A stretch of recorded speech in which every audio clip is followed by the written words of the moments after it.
ቤተሰቦች እንዴት ናችሁ? ደህና ናችሁ? ከኔ ጋር እግዚአብሔር ይመስገን። እንዴት አደራችሁ? እንዴት ነበር ውሎ አዳር? እንዴት ነበረ? እንዴት ነው? ወደ ቲክቶክ ሰፈር ገባ ደበስበስ አላረጋችሁም? ምን ያርጊያለሁ እንግዲህ ሩታዬ መታለች በእንደዚህ አይነት መልኩ። እኛ ከሌለን ሚዲያ አይሞቅም አይደምቅም እያለች ነው። እኛ ከሌለን ምን ነው ሚዲያችሁ አይሞቅላችሁም አይደምቅላችሁም እያለች ከአብርሽ ጋር እየጨፈረች መታለች ማለት ነው። ያው ሩታዬ አንቺ ተለለሽ በትክክል ሚዲያውም ምኑም አይደምቅም። ስለዚህ አስረምደሽን አንቺ ተለለሽ ቅዝቅዝ ነው የሚለው ማለት ነው። ስለዚህ አንቺ ኑሪልን፣ አንቺ ታለሽ ደግሞ ሚዲያው ቤቱም ይደምቃል ማለት ነው።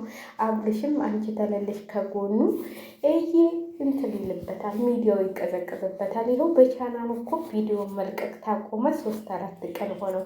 ለምን አንቺ ተለለሽ የእሱ ቻናል አይታይማ? አንቺ ተለለሽ የእሱን ቻናል ማንም የሚያየለት የለም።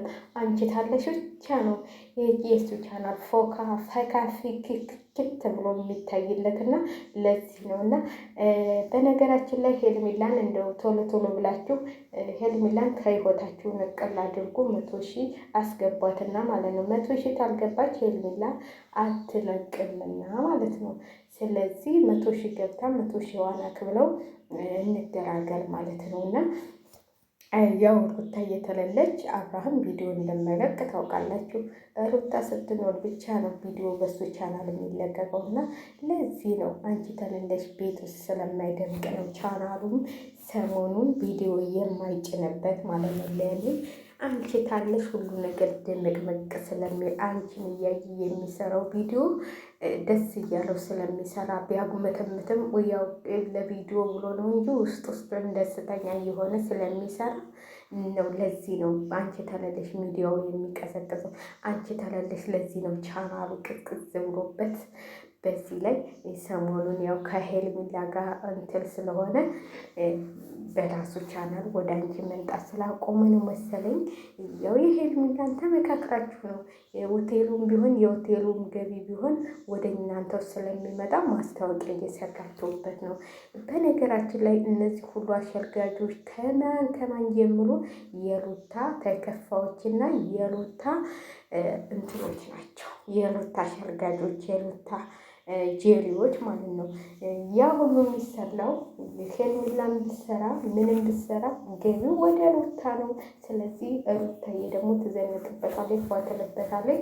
ከዛ ደግሞ በበነገታው ሄርሜላ ለብሳ ፎቶ ትነሳበታለች ማለት ነው። የሩታ ልብስ ማለት ነው። እንግዲህ ያንን ልብስ ትናንትና የለበሰችውን የራት ልብስ የተባለውን ሩታዬን ለብሰው አይተናታል ማለት ነው ከትናንት ወዳ። ከዛ ተቀበለችና ደግሞ ሄርሜላ ልብስ አድርገው መጣች ማለት ነው። ስለዚህ አንቺ ተለለሽ በትክክል ሚዲያው ይቀዘቅዛል። ስለዚህ አንቺ ለምንም እልጥፊትም አትበይ። አብርሃምም አንቺ ስጠፊ ቪዲዮ መልቀቅ ሁሉ ትተዋል ማለት ነው። ስለዚህ አቶ ደስታ ደግሞ ትናንትና በትክክል ሽማግሌዎቹን ትክክል ናቸው ወይ ብለሽ ታስቢያለሽ ሩታዬ? እኔ ከአንቺ አላውቅምና ሽማግሌዎቹ ደግሞ ዝልለው ተመንደል እዛ እንትኑ ጋር ለቅሞ እያመጣቸው ማለት ነው። ውፋውን ሙሊት አድርገው ውስኪ ብለው ይዘው የመጡ ሽማግሌዎች ማለት ነው። ያኛው ግን ምን እንደሆነ አልታወቀም።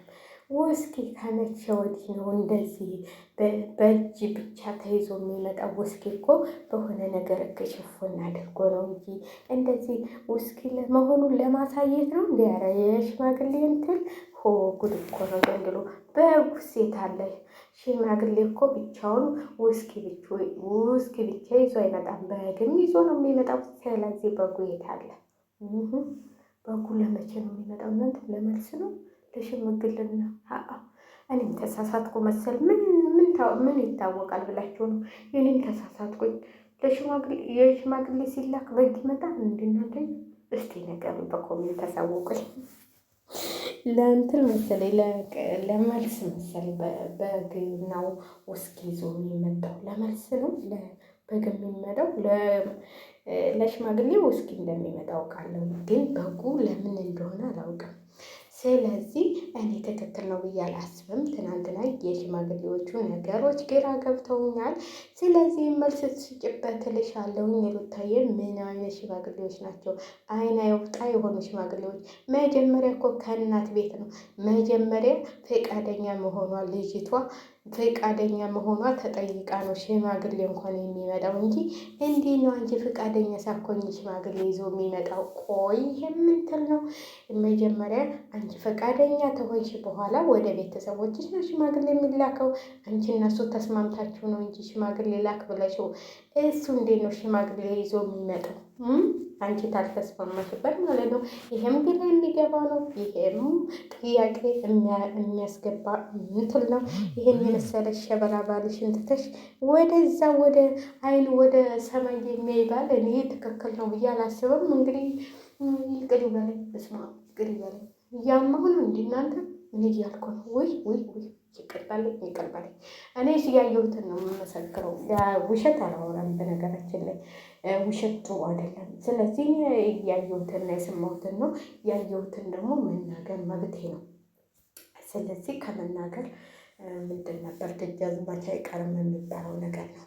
ስለዚህ ይህን ሰውዬ ምንድን ነው አይኑን ልታሳክሚ ነው ወይስ ልትመሪ ነው? አንድ ቀን እንኳን እንትን ብሎ መነጠሉን ሲያወድቅ እዛ ፎቅ ተንደልድሎ ቢወድቅብሽ እኔ እውነቱን ነው የምነግርሽ ሩታዬ።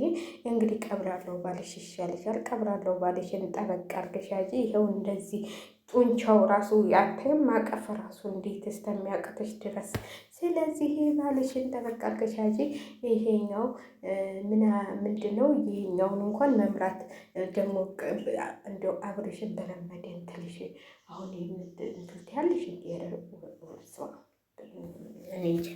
ስለዚህ አብርሽና ሩታ እሁድ እንግዲህ እሁድ ጠብቁ ብለዋል። እሁድ ሉልዬን ይዘው ነው በቃ ቲክቶክን የሚቀውጡት። ሉልዬን አብርሽ ይታቀፋል፣ እሷ ቲክቶክን ተክተክተክተክ ታደርገዋለች። ሄርሜላ ደግሞ ከነቤል ጋር እንግዲህ ትንተከተካለች ማለት ነው። እስቲ እንግዲህ እሁድ ድረስ ስንት ቀን ቀለን በእናታችሁ። እኔ እኮ ለጦሙ መፍታት ሳይሆን የቸኮልኩት ለምኑ መሰላችሁ? ለወሬው ለቲክቶኩ ለወሬው ቸኩል ያለው እሁድ መቼ ነው እያልኩኝ እንደምን አለበት እንዲ እችን ሌላ ቀን እንኳን ብታደርጓት እሁድን ብታሳልፉልን። ለምን መሰላችሁ? እንደ ፋሲካ መቼ ነው መቼ ፈትቼ ጦሜን እያልኩኝ እናንተ ደግሞ መቼ ቲክቶክ መቼ እሁድ መቶ መቼ እነሩታን አይቼ ሆኖ ቁጭ። አሁን ጦሙንም ረሳሁትና መቼ የሆነ የጦም ተፈቶ እነሩታን እናየው እያልኩኝ ቁጭ። ለፋሲካ ሳልጓጓ ለእናንተ ጓጉቼ ቁጭ። ለነገሩ ለፋሲካ ምን ያጓጓሻል አትሉኝም? ምን እጓጓለሁ? ጮማውን ልቆርጥ፣ ዶሮውን ልበላ፣ ምን እጓጓለሁ? እኔ በስደት ያለው ሰው ምንም የሚያጓጓው ነገር የለም። በነገራችን ላይ ምንም የሚያጓጓው ነገር የለም። እኔ ጾሜን ስፈታ በነገራችን ላይ አይብ ምናምን እናትየዋ ቤት ላሞች አሉ ሞልተዋል። ወተት ምንድነው የሚባለው? ይሄ አይብ የሚወጣበትን እሱን አመጣለሁ። አይቤን አወጣለሁ። ግማሹን ጠጣለሁ። ለምን የሚባል ነገር ነው። እሱን እጠጣለሁ። ችግር የለብኝም። ዶሮም መስራት ብፈልግ እሰራለሁ። በርበሬ አለኝ ግን እኔ ምንም አይመስለኝም ብቻዬን። ግን ለእሱ የጓጓሁት እኔ ለእነ ሩታ ሸላይ ካደርኩ